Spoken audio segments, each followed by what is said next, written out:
ओम व्रीम बृहस्पतये नमः। नमस्कार, जय माता दी, जय श्री कृष्णा।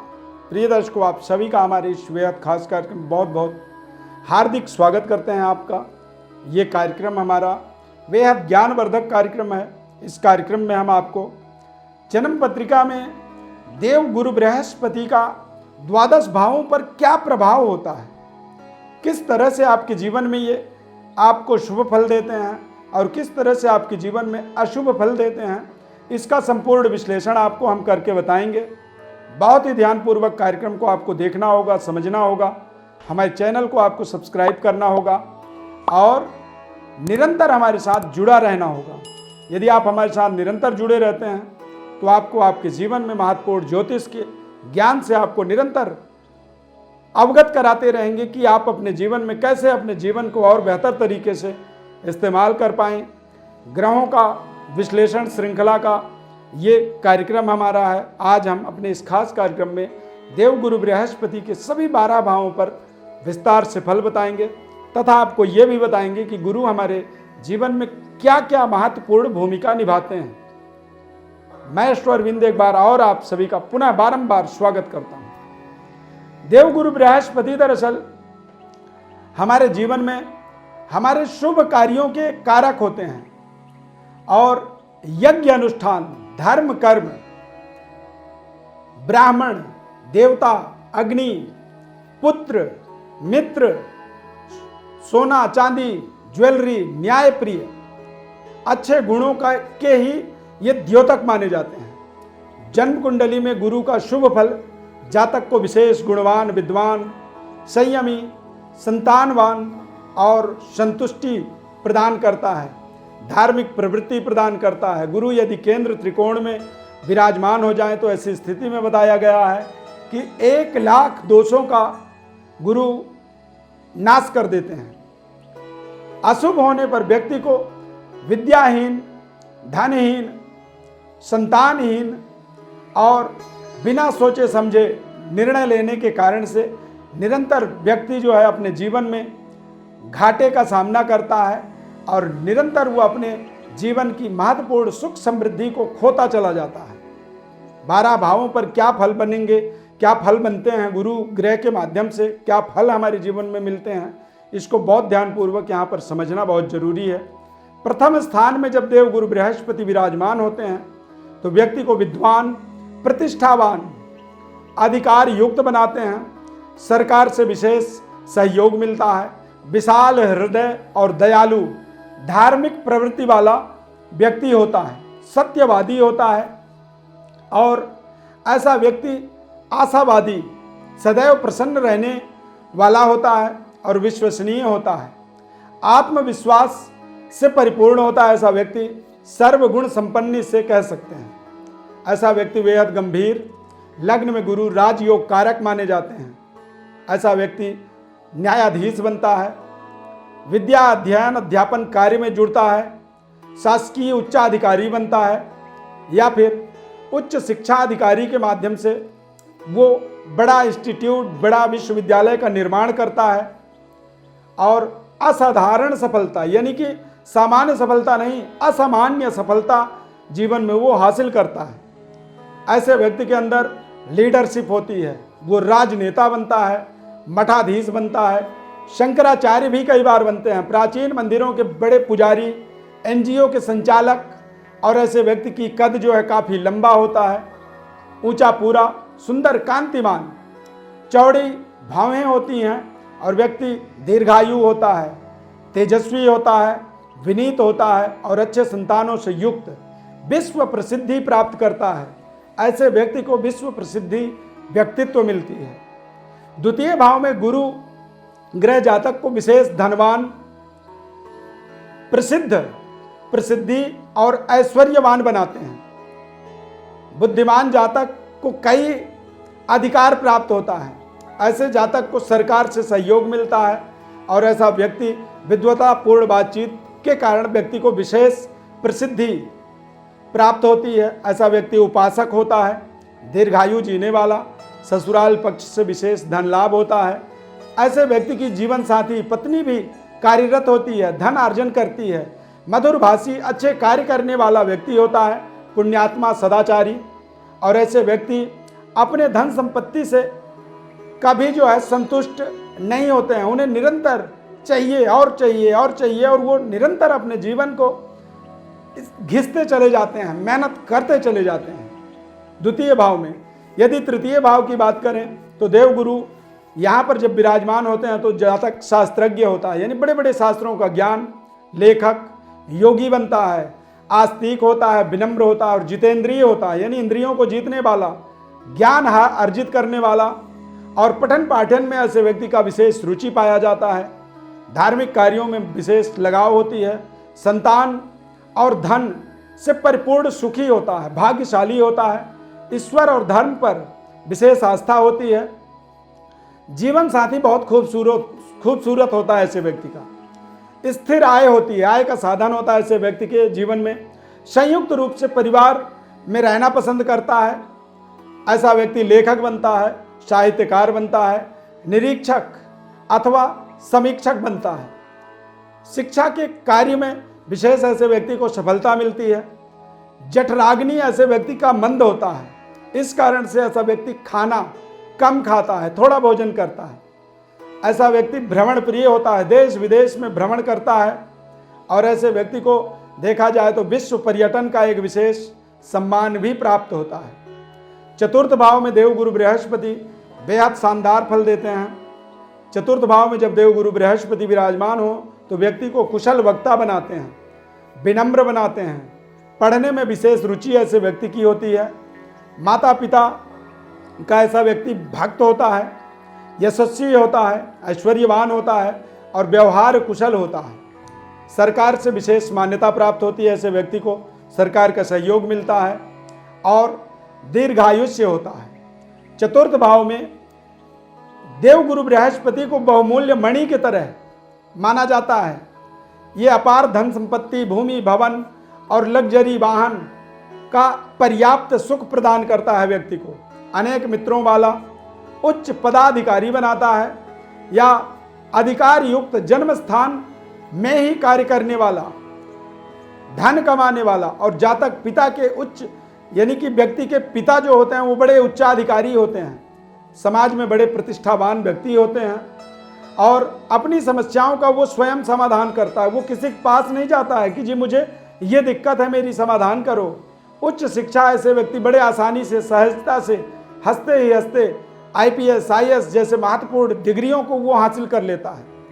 माता पिता से विशेष स्नेह होता है ऐसे व्यक्ति का और शासन के अंदर उच्च पदाधिकार प्राप्त करता है बिना परिश्रम के।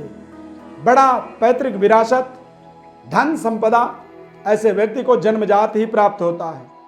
पंचम भाव में देवगुरु बृहस्पति का यदि प्लेसमेंट हो, विराजमान हो, तो जातक धर्म कर्म में रुचि रखने वाला, ऐश्वर्यवान और साहसी, नीति कुशल, कुल में श्रेष्ठ होता है, भाग्यशाली होता है, धर्मात्मा होता है, विद्वान होता है और स्वाभिमानी होता है।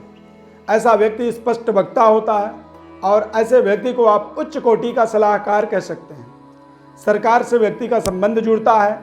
संतान उत्पत्ति में ऐसे व्यक्ति के देरी होती है। पेट में विकृति होती है, विकार होता है, वायु रोग और कब्ज से ऐसे व्यक्ति को निरंतर दिक्कत बनी रहती है। कुल में श्रेष्ठ माना जाता है और पूरे कुल का वो अपने जीवन में ध्यान रखने वाला होता है। ज्योतिष शास्त्र में तथा राजनीति का एक तरह से ऐसा व्यक्ति विश्लेषक होता है। इनका वो विशेष तरह से विश्लेषण करने वाला होता है। यदि देवगुरु छठे भाव में विराजमान हो तो जातक विशेष मधुर भाषी होता है, विवेकी होता है, बुद्धिमान होता है, प्रसिद्धि प्राप्त होता है उसे और जग में यानी पूरे संसार में वो महत्वपूर्ण प्रतिष्ठा को प्राप्त करता है। धैर्यवान व्यक्ति होता है और जातक की रुचि जो है सदैव सत् कार्यों में बनी रहती है। विशेष शांति प्रिय होता है किंतु मानसिक तनाव से युक्त, यानी अंदर ही अंदर मानसिक संतप्तता ऐसे इंसान के अंदर बना रहता है। जातक स्वभाव से थोड़ा आलसी होता है। ऐसे व्यक्ति को राजनीतिक सदस्यों से विशेष लाभ होता है। शत्रुहंता होता है, ऐसे व्यक्ति का कोई शत्रु नहीं होता है और ना ही ऐसे व्यक्ति कभी अपने जीवन में कोई कर्ज लेते हैं। अच्छा स्वास्थ्य रहता है और मामा पक्ष से ऐसे व्यक्ति को कष्ट मिलता है। उत्तम लग्जरी भूमि भवन वाहन सुख मिलता है व्यक्ति को। और अंत समय में जब जीवन का अंत होने लगता है तो ऐसा व्यक्ति वैराग्य धारण करता है और सन्यासियों की तरह वो अपने जीवन का अंत करता है। 7वें भाव में देवगुरु बृहस्पति का यदि प्लेसमेंट हो तो जातक दयालु, बुद्धिमान और धार्मिक क्रियाकलापों से जुड़ा हुआ चंचल स्वभाव का होता है। विनम्रता उसके अंदर पर्याप्त पाई जाती है और ऐसे व्यक्ति के अंदर एक विशेष तेज होता है, ज़्यादा बात करने वाला होता है और स्पष्ट वक्ता होता है, भावुक होता है, सुखी जीवन जीता है, भाग्यशाली होता है और धर्मात्मा होता है, ऐश्वर्यवान, कुलीन होता है और सुंदर तथा सुशील एवं शांत स्वभाव का होता है। जातक स्वयं के पराक्रम से अपने जीवन में सफलता अर्जित करता है। ऐसे व्यक्ति को किसी को का सहयोग की आवश्यकता नहीं होती है। ऐसे व्यक्ति की पत्नी कुलीन परिवार से होती है लेकिन बहुत खूबसूरत होती है। 7वें भाव में गुरु हो तो भाग्य का उदय जो है विवाह के उपरांत होता है। ऐसे व्यक्ति का कोई पार्टनरशिप कभी नहीं चल पाता है, पार्टनरशिप से उसे निरंतर नुकसान होता है। 7वें भाव में गुरु के प्रभाव से धन, यश, कीर्ति उच्च क्वालिटी का व्यक्ति का होता है, विश्व प्रसिद्धि प्राप्त होती है और संपूर्ण विश्व में उसके नाम को जानते हैं लोग। उच्च कोटि का व्यवसाय करने वाला व्यक्ति होता है। 8वें भाव में देवगुरु के प्रभाव से जातक लोभी तथा ईर्ष्यालु होता है, उदासीन रहता है, अपने मन मर्जी से काम करता है। स्वतंत्रता ही उसके कष्टों का सबसे बड़ा कारण बन जाता है, यानी असफलता का कारण बन जाता है। अस्थिर बुद्धि वाला होता है, उसे उचित अनुचित का कई बार भेद ही पता नहीं चलता है कि क्या सही क्या गलत। 8वें भाव में स्थित गुरु के प्रभाव से जातक गूढ़ विद्याओं का ज्ञाता बनता है। 100 वर्षाणि जीवेम सरदा, यानी कि 100 साल तक वो जीने वाला होता है। और ऐसा व्यक्ति अपने शत्रुओं का भी कई बार प्रशंसा करता है। रक्त संबंधी दोष शरीर में होते हैं, हृदय रोग, मानसिक तनाव से ऐसा व्यक्ति अपने जीवन में ग्रस्त होता है। पीलिया होता है, जॉन्डिस, मित्रों का संगति प्रिय होता है ऐसे व्यक्ति को और अपने मित्रों पर ये अपने जीवन का, अपने संपूर्ण धन को निछावर कर देते हैं, कष्ट खर्च कर देते हैं। 9वें भाव में देवगुरु बृहस्पति जातक को भाग्यशाली, स्वतंत्र विचारों वाला, धर्मात्मा, दानी, ऐश्वर्यवान और परोपकारी बनाते हैं।